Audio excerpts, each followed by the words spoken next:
thank you everyone for taking the time to join me on our webinar to discuss compressor anti-surge valve performance. My name is Mike Murphy. I am the Marketing Manager for Rexa Electrolytic Actuation, and I am happy to have the opportunity to introduce our unique Rexa actuation technology to you. For my personal background, I have 25 years of experience focused around process controls, where I have worked as an application engineer, as an account manager for a manufacturer's representative focused on process control solutions, as a partner in a small engineering, integration, and field services company located in New England, and most recently with Rexa as power industry manager, rotating equipment product manager, and marketing manager. For those of you not yet familiar with Rexa, we are an industry-leading manufacturer of highly engineered actuators that are used in critical process control applications, such as compressor controls, as we will be discussing today. I am confident that you will find this webinar to be informative and that it will provide valuable insight on how we can help you improve your plant throughput and availability. To begin, let's review the webinar agenda. We will begin the presentation with a review on turbo machinery control. We will focus on some of the most common challenges found at the plant level in regards to improving reliability, optimizing performance, and reducing maintenance. We will then review the phenomenon of compressor surge and why it is of key importance to both the health and to the performance of your compressor train. We will go into detail on the impact of precision actuation as it relates to your anti-surge valve, and we will compare commonly available technologies that are used in this application. Lastly, we will discuss the gains that can be realized at your plant through implementation of precision actuation with a finely tuned control system. We will end the webinar with a question and answer session, and the webinar is designed to be 40 to 45 minutes in length. Turbo machinery encompasses both drivers, usually turbines, motors, or engines, as well as driven components, which are typically compressors or pumps. Shown here are images of steam turbines to the left and center, as well as a gas turbine shown on the right.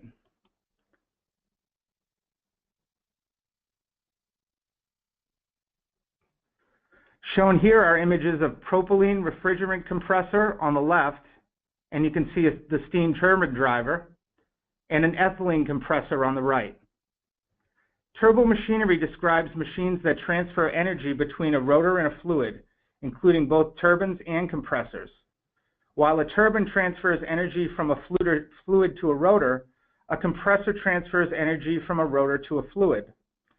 These two types of machines are governed by the same basic relationships, including Newton's second law of motion and Euler's pump and turbine equation for compressible fluids. Centrifugal pumps are also turbo machines that transfer energy from a rotor to a fluid, usually a liquid, while turbines and compressors usually work with a gas. The driver controls the speed of the driven device. So in the picture on the left, the steam turbine is controlling the speed of the compressor, and the compressor is used for compression of the ethylene process. For the focus of this webinar on anti-surge valve performance, we will typically be discussing centrifugal compressors and axial compressors. You will find these compressors at the heart of the most important processes in any industrial plant. Major industries include refineries, petrochemical plants, and various chemical plants, including processes for ammonia, ethylene, nitrogen, oxygen, and natural gas, amongst others. Both axial and centrifugal compressors fall into the category of rotodynamic compressors, which refer to a continuous flow compressor, which use rotating impellers to add velocity and pressure to the gas under compression. In a centrifugal compressor, the gas typically enters the impeller axially and is discharged radially. When the gas flows through the circular chamber, called the diffuser, the velocity head of the gas is converted to pressure head per Bernoulli's principle.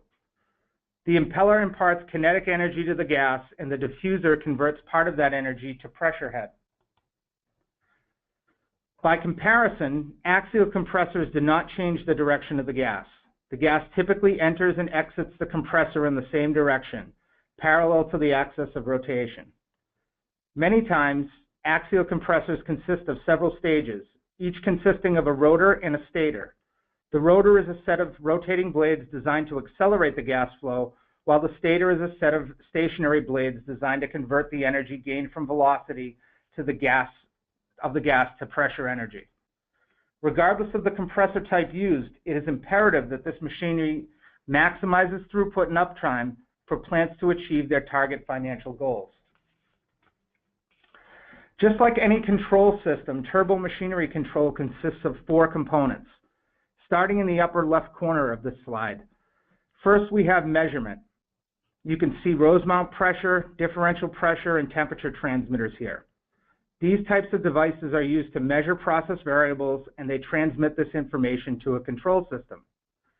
Next, we have the control system in the upper right-hand corner of this slide. You can see a CCC Prodigy system, which is purposed for compressor control applications, such as anti-surge, performance control, and speed control. The control system is the brain of your process loop.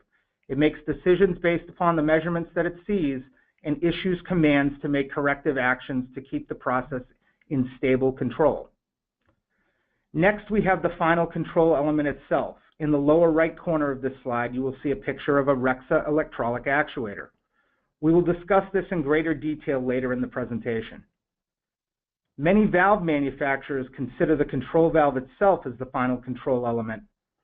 And although control valves can be designed to control pressure drop, noise, and cavitation unique to the process requirements, it is the actuator that is the muscle that is basically moving a variable orifice in the pipe. Stiffness, resolution, and repeatability, the things that stabilize your process, are functions on the capability of your actuator. Lastly, we have the process itself. This is a dynamic system as measurements and control actions are constantly changing. Without all 4 of these elements, it is impossible to have true closed-loop process control. A good turbo machinery control system is required to keep the process steady and to provide protection to the machinery as well as the downstream processes in the event of an upset condition. So now we are into the topic of the webinar, which is to discuss anti-surge valve performance and the critical nature of its control in maximizing throughput, uptime, and improving yield, as well as maintaining a high level of safety and reliability for a critical and expensive piece of machinery in the plant, the compressor. The phenomenon of surge is one of the most important items to consider in your overall control strategy. Surge is a rapid reversal of flow through the compressor, which occurs when the compressor discharge pressure increases above the compressor suction pressure. Surge events commonly occur during compressor startup and shutdown sequences, as well as when the compressor is operated at a reduced rate of throughput. It's important to note that compressor surges are a direct result of the process dynamics surrounding the compressor train. Having a robust control strategy coupled with responsive measurement and actuation is the key to reducing and/or eliminating surge events. A typical surge cycle is shown on the screen now. As pressure builds, the resistance goes up. At point A in the diagram, the compressor reaches its surge point on the curve. In the process, the energy in the downstream vessel increases and its pressure increases above the discharge pressure of the compressor, which causes a virtually instantaneous flow reversal through the compressor. As the downstream process drops, forward flow is reestablished and flow reverses again through the compressor. Without the right control strategy and equipment, this cycle repeats, doing damage to the compressor and reducing efficiency of the compressor train. So what do consequences of surge mean for your compressor? Here are a couple of examples that show the damage that can occur in just a short amount of time if surge conditions are not adequately dealt with. Damage can occur on both the rotor and the stator vanes, costing your plant millions of dollars in required maintenance. And the impacts of loss to this process can very quickly outweigh the maintenance costs to repair the compressor itself. An anti-surge system is the way the plant goes about protecting the compressor from a surge event. The basic components of an anti-surge system include a flow transmitter measuring flow on the suction side of the compressor, pressure measurement on both the suction and the discharge side of the compressor, temperature measurement on both the suction and the discharge side of the compressor, an anti-surge controller or anti-surge application specific to the goal of controlling surge, and an anti-surge or recycle valve that is used to divert flow back to the suction side of the compressor. The goal is to keep the compressor online and minimize the amount of recycle through the anti-surge valve. Remember, all recycle is loss of energy and throughput for the compressor and can directly affect the quality of the final product. What you see on this slide is an example of a compressor map.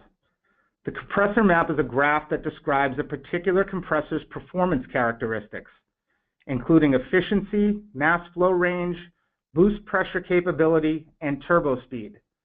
The x-axis represents mass flow, and the y-axis represents compression ratio. The compressor map is governed by 4 components, working counterclockwise.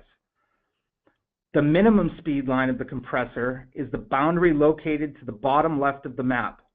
This most simply defined is the minimum speed at which the compressor should operate.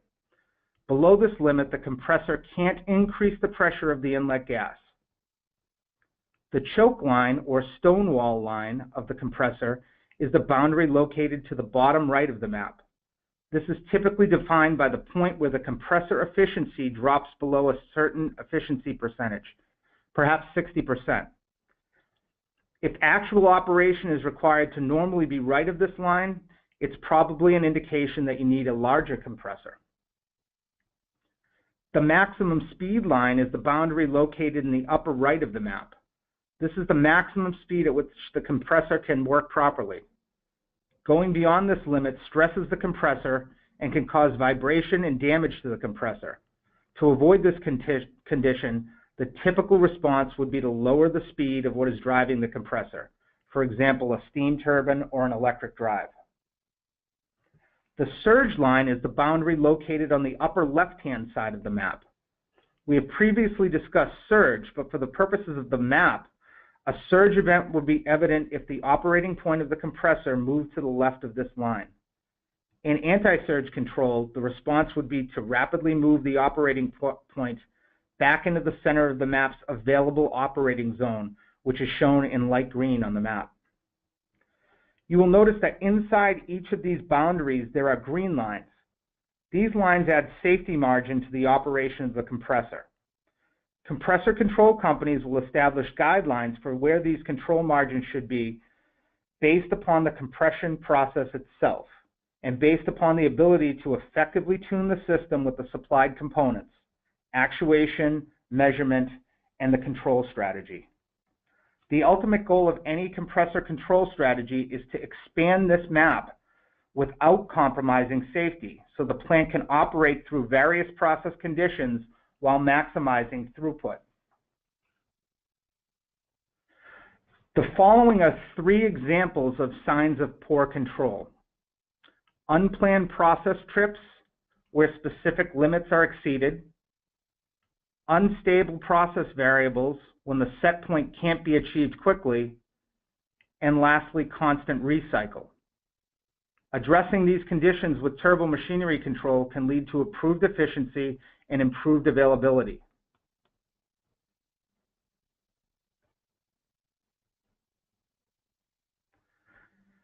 Let's spend a few minutes discussing this next slide.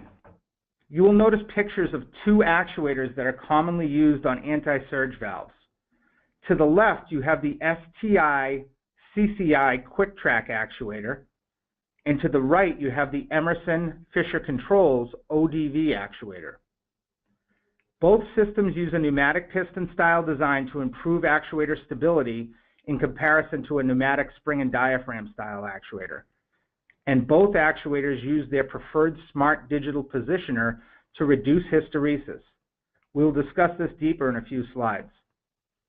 Both actuators also have the capability of adding volume boosters to meet the high-speed application requirements. In the center of the page, you have a standard OEM specification that details the minimum performance required for anti-surge valves. Different OEMs and controls consultants may have slightly different requirements, but they are all very similar, and they are all governed by the absolute highest performance attainable with pneumatics as the motive force for the valve. We will come back to these specifications in a little bit, but first, let's discuss pneumatics in general. Pneumatic actuators have advantages in the aspect that they are low cost and easy to repair. They have been a standard for most industrial maintenance departments for years. They have become the de facto standard as they have been the primary offering of control valve manufacturers for the better part of the last 60 years. However, there are major performance limitations with this type of actuation because air is a compressible medium, making pneumatics subject to Boyle's law. Boyle's law simply states that the pressure of a gas is inversely proportional to its volume in a closed system.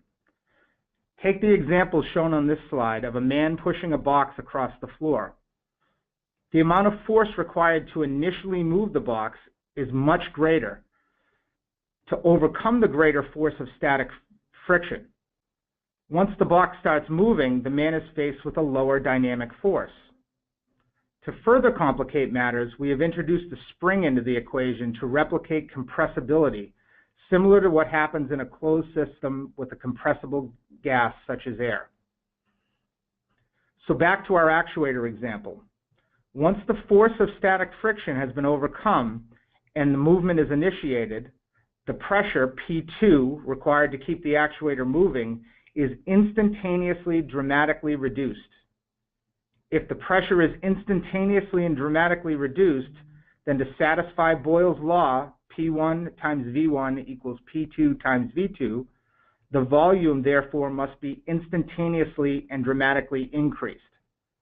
The actuator is now subject to jump and overshoot due to the excess volume of air required to move in the closed actuator system.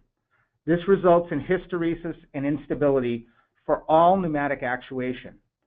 When does this occur? This occurs every time the valve is required to move to a new position. The other component of control that's important, particularly as it relates to faster loops such as pressure or flow loops, is the effect of actuator dead time on the process. Dead time is defined as the duration from when the command signal changes until the process variable begins to change. In a control valve, this is when valve motion starts to occur. It's not the intent of the webinar to get into a full discussion on process control theory, as there's far too much material to cover, but simply put, every process loop has its own time constant. Complex processes can have multiple time constants, such as turbomachinery trains and the processes that surround them. The time constant has to do with the process itself, including the control system and the measurement. In fast loops, like pressure and flow loops, the actuator response can become a very large component of the overall process time constant. Process controls engineers are responsible for calculating process time constants, sometimes using very complex differential equations. Do you have any idea what the worst enemy of process control engineer is? You got it, it's dead time. The process controls engineer always wants to minimize the ratio of dead time to the constant of the system. So back to our pneumatic actuator technology.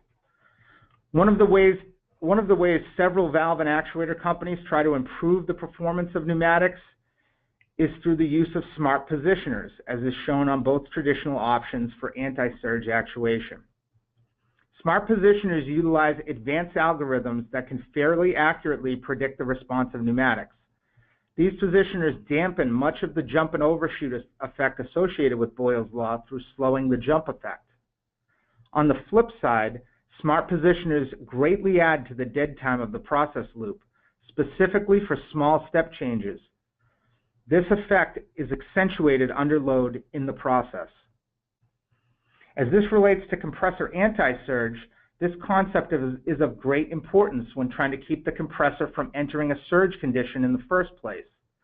Pneumatic actuation with smart positioners to reduce hysteresis have exceptionally large dead time on small process steps. And we'll define a small process step as something with less than 1% of span. A step change of 0.5% may include 10 seconds or more of dead time before the process variable starts to move. Step changes below 0.5% may not even be recognized at all. So we're zooming in a little bit on that control valve data sheet from the last slide. And in reviewing anti-surge control valves and the performance, you can see on lines 7 and 8 what this means for an anti-surge valve. Line 7 shows that for an initial step change, they have a max admissible 0.8% step, which is actually a fairly large step change in a critical process. The specification calls out for a 0.8% step for the valve to start moving within 5 seconds, that's your dead time, and to settle out within 20 seconds, and then without overshoot. Line 8 is even worse performance. This is a condition that would require the anti-surge valve to move off of the seat. This is a larger static condition to overcome, so a greater effect on dead time. This allows the valve a max admissible step of 2% and allows the valve to start moving within 8 seconds and to settle out within 30 seconds. As we think about the requirement for anti-surge valves in retrospect, there are two main functions. First is to rapidly open to take the compressor out of an existing surge condition. This is a large step change, and there really isn't an issue with pneumatics handling this requirement. The second and truly more important function of anti-surge valves is to be able to throttle precisely with high repeatability to keep the compressor out of surge in the first place. The goal is to maximize the compressor map by reducing the required safety margins without compromising safety itself. This is where you can see that pneumatics and the current specifications do not provide the best solution, as they are unable to optimize the performance of the compressor. When the process conditions are changing and the anti-surge valve should be slightly opening for recycle to keep the compressor performing well, but away from a surge event, pneumatics can't perform. This directly leads to unplanned process trips and downtime. Larger than required safety factors must be built into the compressor control strategy. These safety factors reduce yield, or situations of constant recycle could occur, which is loss for both production and energy of the system. Now, by comparison, let's review pneumatic performance versus Rexa electrolic performance. The graph at the bottom of the slide was from a Rexa actuator that was sized for anti-surge valve requirements and was tested from a CCC Prodigy control system. Each of the dynamic requirements located on the left-hand side of this slide are the same dynamic requirements that were shown in the requirements for anti-surge valve performance. In comparison between pneumatics and Rexa for full opening by automatic control, you can see the pneumatic specification is a maximum of 2.5 seconds. Rexa can easily do sub-half second speeds. For partial opening by automatic control, pneumatics are given a 2-second max speed, where Rexa would be sub 400 milliseconds. An opening dead time with pneumatics, and this would be for a large step, would be 500 milliseconds. Rexa's dead time is 40 to 90 milliseconds, regardless of the size of the step change, whether it's 100% or 0.05%. The max control signal changing in order to move the valve in opening and closing direction, a maximum of 0.8%, and the valve starts to move in 5 seconds and stabilizes in 20. For Rexa, for both this and the next dynamic requirement, we are looking at 0.05% steps. The valve will start to move and stabilize within 100 milliseconds, and there's no overshoot. and the full opening by de-energizing the solenoid is less than 1 second max, and Rexa again would be less than 500 milliseconds. And you can see on the graph below, it's evident how much more refined control is available to you with electrolytic technology. That is a step test at 50% with our deadband set at 0.15, and there's virtually no time delay, no dead time, and immediate response with no overshoot. The results are an order of magnitude in difference in resolution and in reduction of dead time. This directly translates into performance on your compressor train and production for your process. This brings us to the unique design of the Rexa electrolytic actuator. Originally conceived in the 1980s, Rexa actuation has been upgrading performance of pneumatic systems for almost 30 years. The Rexa technology consists of two primary components, the electrical subassembly and the mechanical subassembly. The electrical subassembly is the positioner for the actuator. This is where the main power supply and control signal are brought back to the unit, and is also where a 4 to 20 milliamp position feedback is available to be sent back to the control system. The mechanical subassembly is the actuator that is attached directly to your anti-surge valve. The Rexa actuator is a closed-loop system, which is different from other technologies that may require external feedback, typically in the form of an LVDT or an RVDT to close the loop.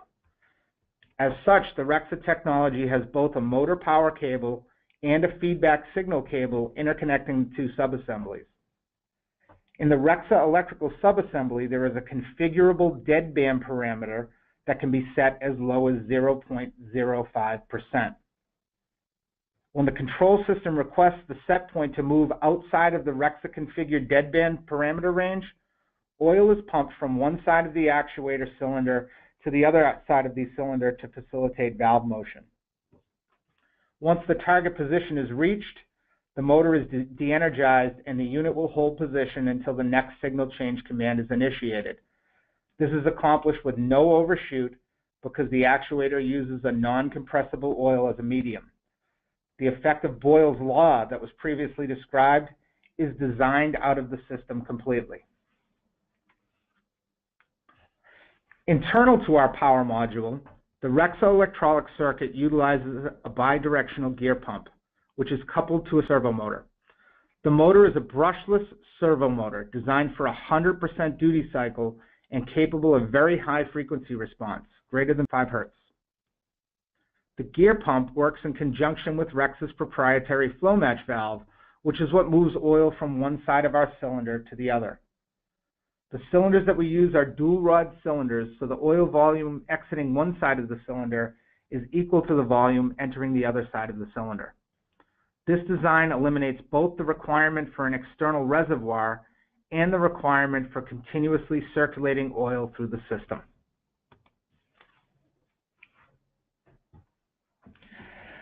So the major benefits for Rexa electrolytic technology are listed on the screen. The system is hermetically sealed with an ultra-low oil volume content. We typically reduce the total oil volume by comparison to a typical HPU-based system by 95 to 98%. There are no filters, no oil monitoring, and no oil changes required as part of a preventative maintenance plan. The unit is truly maintenance friendly. It's 100% duty cycle, unlimited starts per hour with a brushless DC electrical motor. Extremely high precision, repeatable to 0.05% of span regardless of the process conditions or friction in the system. We're able to provide very high thrust and very high torque outputs. We have high-speed fail-safe capability via a spring or an accumulator, and we have rugged and reliable construction and are able to operate in a wide ambient temperature range. So the takeaways for our product are tight control down to 0.05% resolution, high frequency response, no overshoot, self-contained design versus an HPU skid and reservoir system, able to reduce oil or eliminate oil at the turbine deck, No oil maintenance ever as part of a PM. There's no filters in the system, no specialized oil. We use 5W50 synthetic motor oil. Easily made fail-safe for sub 1 second trip speeds. And for difficult applications like rotating equipment, we look at a minimum of a 5 to 7 year maintenance interval. Other systems that require much less movement and are in not as hot environments, we may get 15 to 20 years before you need to look to do maintenance on a Rexa.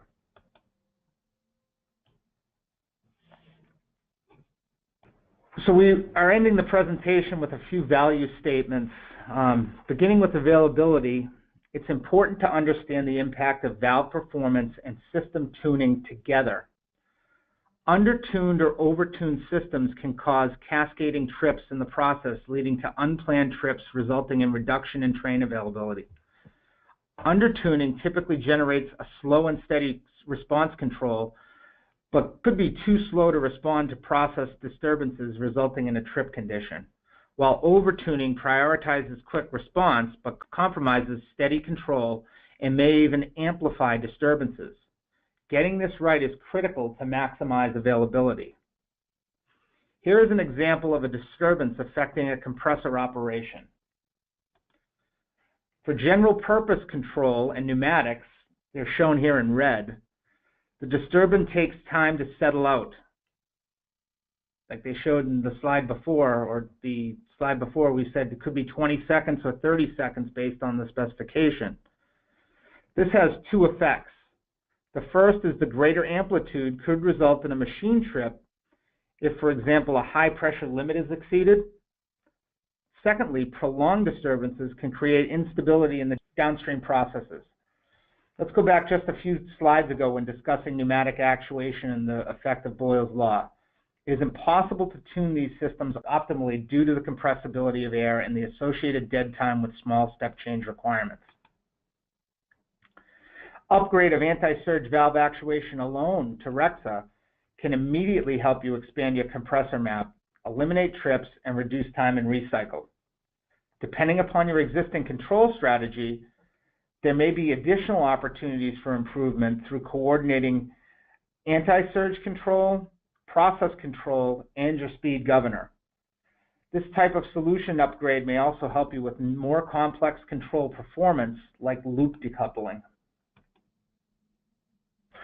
Not only does stable control allow you to keep your machine online longer, but it also helps you increase your yield.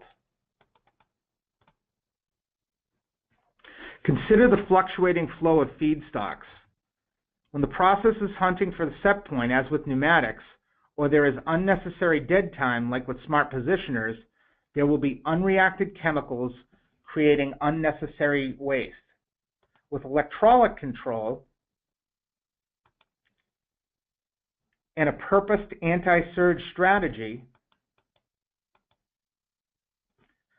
the risk of exceeding limits is safely reduced, and your operating envelope can be expanded to truly optimize the set point limit for greater throughput and quantifiable payback for your plant in the amount of throughput and quality of product.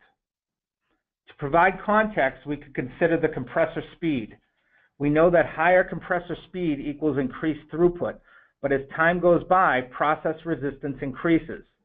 An example of this would be intercooler fouling or hydrocarbon deposits in one or more compressor stages, which would require reduced compressor speed, ultimately lowering the overall throughput. With a turbo machinery control solution and precision actuation, higher compressor speeds can be maintained by optimizing the set point limit for discharge pressure.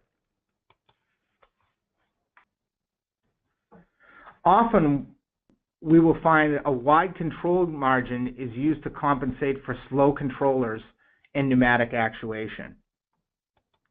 With advanced controls and electronic actuation, you can safely operate closer to the limit line, which means you have widened your compressor operating envelope. This enables you to close your anti-surge valve and achieve less time in recycle, inherently eliminating energy waste and improving system efficiency. A good control system can match your energy consumption with your true production demands, all while providing reliable anti-surge control and protection. We have reached the end of our seminar. I would like to thank you all for attending.